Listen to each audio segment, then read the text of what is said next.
Okay, the next thing about rational expressions is talking about how we can make equivalent expressions. Now, you guys have talked about equivalent fractions.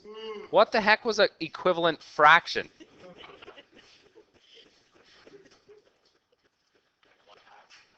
One half equals what? So equivalent fractions, 1/2 equals 6/12. Now, this is a skill you learned way back when you started to look at fractions.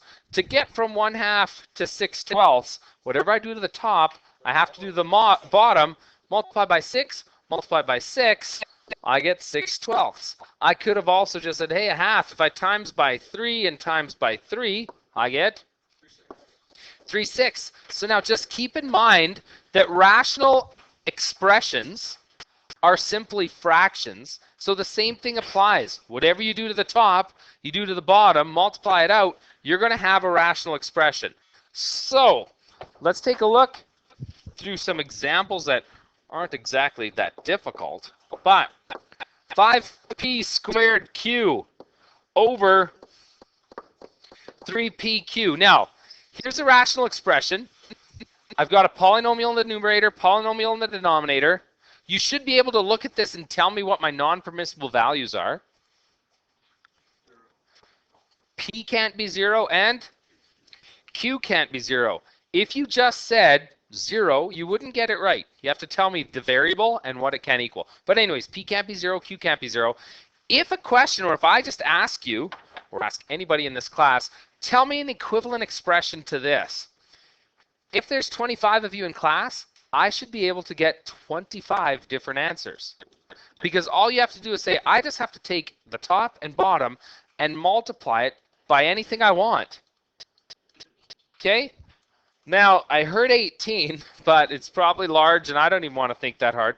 So I'm going to say, you know what? I'm going to multiply the top and bottom by 2p r squared. And, whoops, r squared. Yeah, wow, a PR. Could I introduce a new variable? As long as I do it to the top and bottom, it's equivalent. I'm just saying that I have just chosen these. These were chosen at random because I might choose this, and someone else might be doing this question saying, all it asks for an equivalent expression, I'm just going to multiply top and bottom by 3. Is that right? Someone else could say, I'm just going to multiply top and bottom by t. That's right as well, as long as you multiply it by something. So if I do this, what does the top of this expression become? 10 p cubed q r squared. Now, someone had said, you know what, 10p cubed r squared q. Is there anything wrong with that? No, but we usually just try to go in alphabetical order. That's how variables are usually arranged. On the bottom, 6p squared qr squared. Now, don't think you have to go and simplify now. We're just looking for an expression that's equivalent. We got an equivalent expression. Is that tough? I don't think so. How about this? Could we have made this equivalent? So here's my expression, same one. Could I have made it equivalent just by reducing it? Like going to simplest form? Is that still equivalent? If I said to you 50 out of 100, what is that in lowest terms? 1/2. Aren't those equivalent?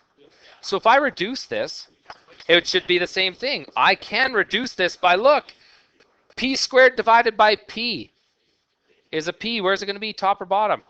The top. So that's reduced. Q over q is just 1. Those reduce to 1. 5 and 3, can I reduce those?